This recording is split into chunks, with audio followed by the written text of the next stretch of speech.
एक से जब दूसरा कियोस्क खोला तब आपने ऐसे इस तरह से ट्रेन करा, बट अभी आपके इतने सारे ब्रांचेस हैं, तो let's say you are starting another branch, तो what are the first steps, like आप टीम को ट्रेन कैसे करते हो, कौन ट्रेन करता है, क्या स्टेप्स होते हैं? So now we have a full training team. मतलब like I said, we are more of a learning and development business. We are more of a logistic business than a. तो अभी क्या होता है ना, जब एक स्टोर खुलता है तो store opening is no more a gut feel, it's now a science. हम बहुत डेटा देख के स्टोर खोलते हैं, कहाँ खोलना चाहिए नहीं खोलना चाहिए. जब स्टोर एक अप्रूवल आ गया स्टोर खोलने का, तो वो स्टोर बनाने में 1 महीने का टाइम मिलता है हमको.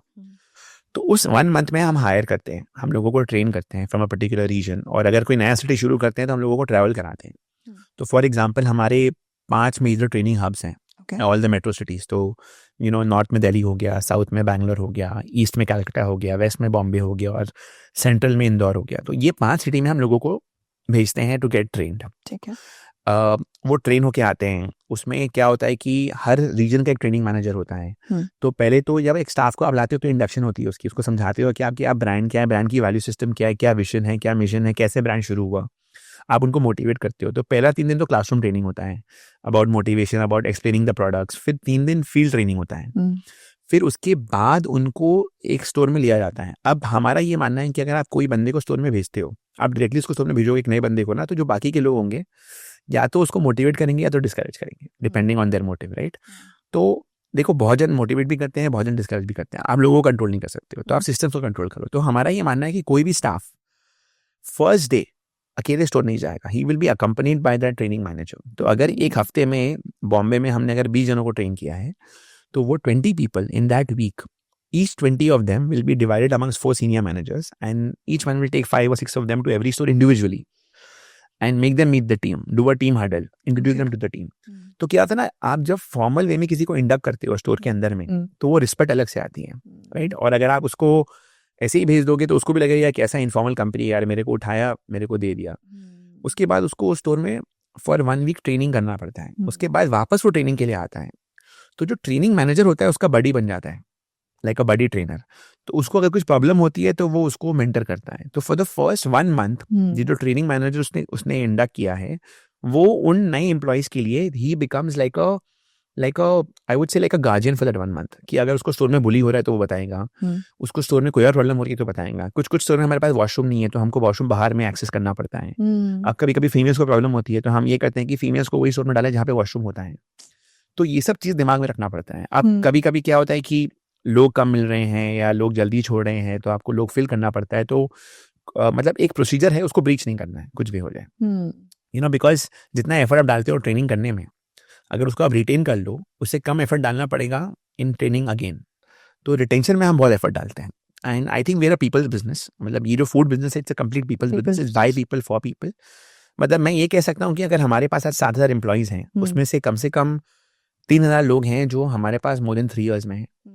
और मेरे लिए वो इम्पोर्टेंट है, जो स्टोर लीडर है वो इम्पोर्टेंट है, बिकॉज स्टोर लीडर बाकी लीडर्स बनाता है. तो अभी क्या है कि बाकी के 4-5 हज़ार लोग आएंगे जाएंगे for salary for what ever, मैं सबको कंट्रोल नहीं कर सकता हूँ. बट क्या मैं उस स्टोर लीडर को, क्या मैं उस 3,000 को 10,000 कर सकता हूँ? Because they become my army, they become my फौज. मतलब हमने क्या कमाया है? हमने मोर देन सेलिंग मोमोज, हमने पैसे नहीं कमाए हैं, हमने रिस्पेक्ट कमाया है, हमने लोग कमाए हैं. मतलब today I know if someone is aiming a gun at me, I will have at least 2,000 people standing in front of me to take that bullet before the bullet comes to me. So I have earned people. And I think I'm grateful to God that we have a great team. और एक team ही एक brand बनाता है. मतलब I am very clear with that कि लोगों के लिए हम कुछ भी करते हैं. मतलब पहले क्या था ना, हमारी कंपनी में हम लोगों को एडवांस देते थे. तो शादी करना है तो एडवांस ले लो, घर बनाना है एडवांस ले लो, बच्चे हो रहे हैं एडवांस ले लो. हमने वो सब बंद कर दिया. अभी हम क्या करते हैं ना, हम बोलते हैं यार वो सब देखो, हम कुछ नहीं करेंगे, because now we are a big force, we have to be equal to all.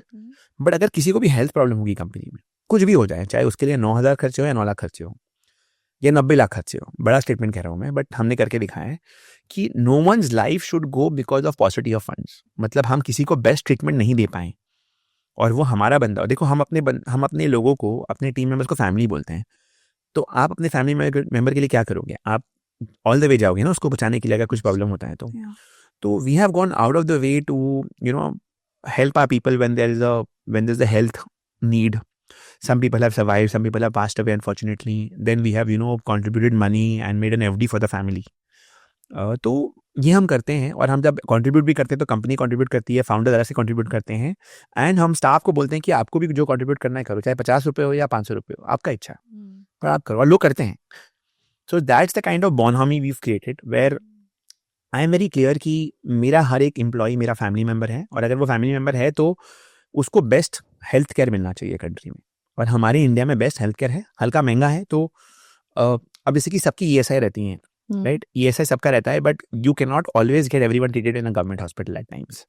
सो अगर उसको उतना अर्जेंसी है, उसको प्राइवेट हॉस्पिटल में शिफ्ट करना है, और अगर एक्सपेंसेस बढ़ रही हैं तो बढ़ रही हैं, आप कुछ कर नहीं सकते, वो एक्सपेंसेस कंपनी बेयर करती है. But we are very clear कि आपके लिए, आपके इमीडिएट फैमिली के लिए भी, आपके बच्चों के लिए, आपके वाइफ के लिए, we will go out of the way, you know, not just for you, because see if your mind is stressed you will not able to work hard. आप अगर ड्यूटी में आ रहे हो और आपकी वाइफ बीमार है और आप उसको ट्रीटमेंट नहीं मिले तो आप अच्छे से काम नहीं कर पाओगे. और अगर मैंने आपको फैमिली माना है तो मैंने आपके पूरे परिवार को अपना फैमिली माना है. तो हालांकि हम 7,000 लोगों को एम्प्लॉय कर रहे हैं, I feel by God's grace today we are almost, you know, responsible for 30,000 people, you know, at least 4x 5x we are responsible for, and that's what gives me a kick. जब मैं सुबह उठता हूँ ना तो मेरे को वो एक बहुत बड़ा किक देता है कि यार कभी कभी मैं उठता हूँ तो बहुत टायर्ड लगता है यार कि हेक्टिक चल रहा है, एवरी डे आप 16 घंटे 18 घंटे काम कर रहे हो, और फिर ये लगता है कि यार मैं ये क्यों कर रहा हूँ, और फिर ये मोटिव आता है कि बॉस आई एम एम्पावर्ड, मतलब मैं लोगों की लाइफ इंप्रूव कर रहा हूँ, अपनी लाइफ इंप्रूव कर रहा हूँ. और मेरा ये गोल है कि आज अगर 7,000 लोग हैं तो कब ये 7,000 7 लाख पे जाए, और कब ये 7 लाख शायद 70 लाख पे जाए, और उसके बाद शायद मैं रहूँ या ना रहूँ, बट ये लेगेसी क्रिएट होनी चाहिए. बिकॉज सी आज जब मैं इंटरनेशनल ब्रांड्स को देखता हूँ ना तो मुझे वो रोल मॉडल ब्रांड्स लगते हैं. आज जो कर्नल सैंडर्स जिसने KFC बनाया था वो नहीं है, बट उसका फोटो हर एक साइनेज में है. मुझे अपना फोटो नहीं चाहिए, बट मुझे वो लेगेसी चाहिए. आज KFC एक ब्रांड है जो सब जानता है, सब एडमायर करते हैं, मैं भी एडमायर करता हूँ, मेरे लिए एक रोल मॉडल ब्रांड है. आज डोमिनोज मेरे लिए रोल मॉडल ब्रांड है, आज मैकडॉनल्ड्स मेरे लिए रोल मॉडल ब्रांड है.